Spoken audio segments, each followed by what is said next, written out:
Hello, everyone.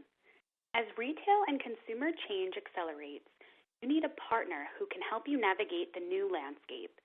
The NPD group combines data, industry expertise, and prescriptive analytics to help you understand the U.S. market so you can grow your business.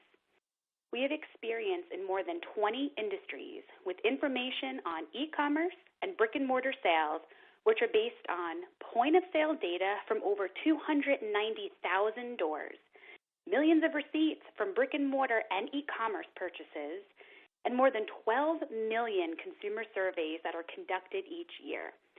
Now, we triangulate all this information to help denim mills and suppliers understand the U.S. consumer and retail landscape. So let's start with some introductions. I'm Kristen Classy-Zumo, and I'm here with Maria Rugolo, and we are industry analysts at NPD for fashion apparel, and together we'll take you through some of the trends we're seeing in the U.S. denim industry. Now, we show our client the what, the so what, and the now what, so they can measure, predict, and improve their performance. For today's virtual session, we thought of an interactive Q&A session that'll help dive into some insights to where denim is today. So let's start with a little icebreaker question. So Maria, when did you buy your last pair of jeans? Hello, everyone. Well, let's see. Just before shelter in place was put into effect in New York, I was shopping for our spring break vacation, which of course did not happen, but it did allow me to get some new lighter denim that I was planning on bringing on vacation with me. So while every day seems to be the same lately, it was probably just about 6 weeks ago that I purchased my last pair of jeans. But how does this compare to the rest of the U.S.? When NPD asked shoppers when did they last purchase a pair of jeans for themselves, over half said it had been more than a year ago since they made that purchase, with over 20% saying over 3 years. Now, if that isn't an opportunity for the jeans industry, I don't know what is. As we are confined to our homes in sweats and pajamas, consumers will look to replenish their stale wardrobes once the dust settles. Newness and innovation will drive this, and we know clothing that offers benefits is winning with consumers today. Innovation will be key to drive consumers to warrant spending as shoppers are being even more cautious and purposeful with their dollars.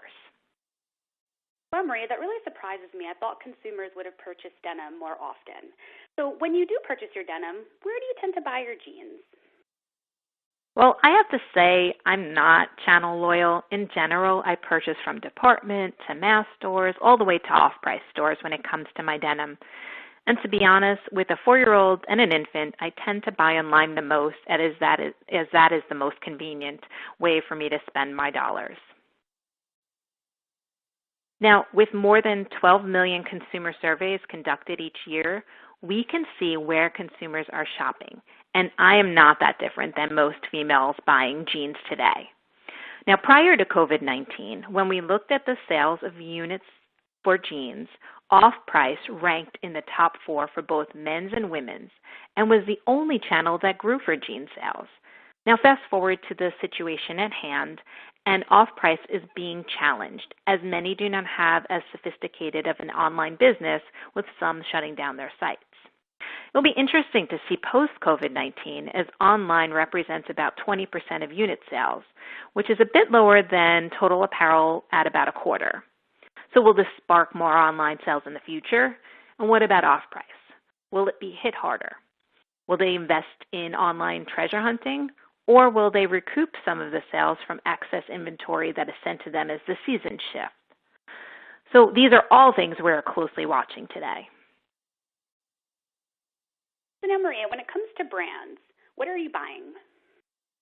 Well, I like them all. Having an ear so close to the industry, I'm intrigued to try the high-end brand to the value brand. Also, we can then get a sense of how top sellers we see from our point-of-sale data perform firsthand. Through our retail partners that span across channels, we can see what brands are preferred by customers and identify emerging trends. We can get down to the actual style level details of the best sellers to determine trending fabrics, finishes, and even embellishments. Now, jean brands purchases are kind of interesting when you look at it by gender. Looking at brands that sell through department chain, mass, and wholesale stores, the top 10 brands account for about a quarter of unit sales when you talk about women's. But that's about 65% when you look at men's. As the women's market is more fragmented and men's tends to be a little bit more brand loyal. Now, there's even a difference when you look at private label, and that's interesting, as over half of women's jeans purchased are private label brands, while it's not even close to a quarter when you look at men's jeans. Now, could this change after COVID? Could it mean that and drive consumers to be more brand loyal during a time of uncertainty? And what does it mean to private label brands in the future? Again, all things we're tracking today and plan to look towards when we are in recovery. Now I'm going to switch it up where I'm going to ask Kristen a couple of questions, starting with, how much are you spending on jeans, Kristen? Well, I'm pretty brand loyal when it comes to jeans. If I find a pair of jeans that fit me well, I stick with that brand, and maybe I'll just experiment with different styles and silhouettes. So now that being said, I don't mind spending anywhere from $50 to $75 on a pair of jeans from a brand that I really like and trust. So now compared to the rest of the industry, I'm actually in the minority. So if you look at the call out on the left, it's using our checkout data set. Now that's that data set that analyzes millions of actual receipts from consumers looking at both online and their in-store spend. So here we could see that women's jeans were purchased just over 2 times per year. Now compare that to men's jeans purchased under 2, about 1 to 2 times per year. So we see women's jeans are purchased more often than men's jeans. We could also see that less is spent on women's jeans per shopping trip compared to men's. So about $29 is spent on women's jeans per shopping trip compared to $33.25 for men's. So now this can mean one of two things. Men are spending more on their jeans, or they're just buying more pairs per purchase. So in order to help us answer this, we looked at our actual sales data from our retail partners, which includes mass, department stores, national chains, and some online retailers.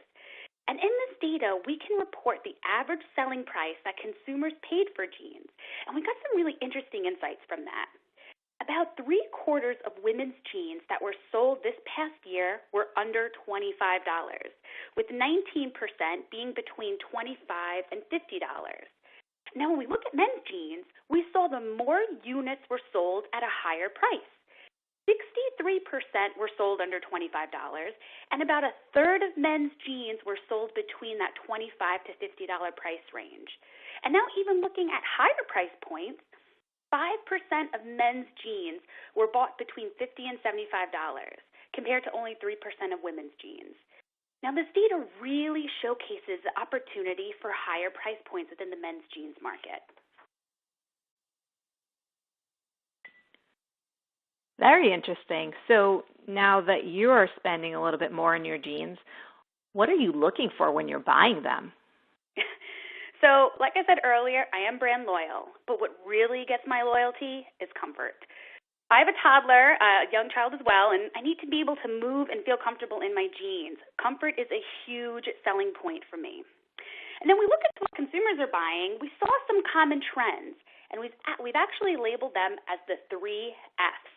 Now it's fit, flex, and features. So for both men and women, skinny is the emerging fit of preference. Now the top-selling women's style is a mid-rise skinny, but high-rise skinny is actually growing in popularity. For men, top-selling styles is classic straight and slim straight, with skinny and tapered also emerging as trends here. Now looking at flex, which really means stretch, we know that's been growing in the women's denim market for years. In fact, 88% of the pairs of women's jeans sold this past year had some sort of stretch incorporated in them. Now, that's a big part of the market. Now, where the opportunity lies is in men's jeans. When we look at growth in men's jeans, we see that men's jeans with some sort of stretch properties grew 40% this past year. And now when we look at unit sales, stretch was only included in 20% of the units sold. So we see it's included in the minority of sales, but it's really growing double digits. So we see the growth of stretch in denim in men's jeans could also be contributed to the lift in sales of skinny and taper fits.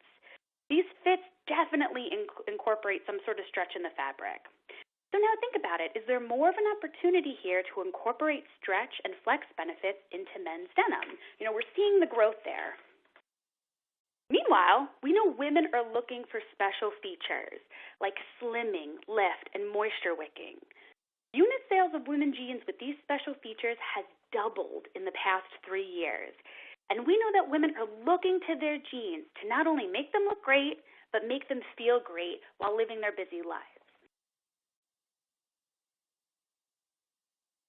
Thanks, Kristen. That was very interesting, and we love the Q&A sessions around jeans, but wanted to also recognize that we know there are big questions to answer around what's happening currently around COVID-19, like what are the recovery indicators, price sensitivity, online shopping, brand and retail survival, as well as what's going to impact comfort and working from home when it comes to jeans in the future.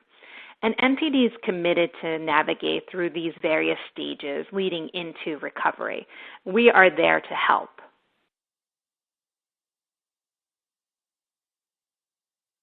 So we hope you found this session informative and valuable.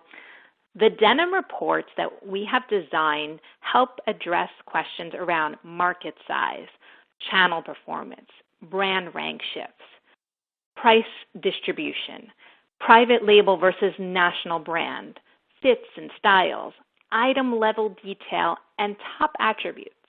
Now, if you have any questions or comments and would like to have or understand more information, please do not hesitate to email Michelle Chris at michelle.chris@npd.com.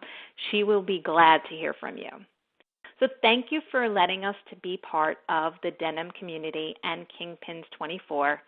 You can find more insights by visiting npd.com and follow us on Twitter.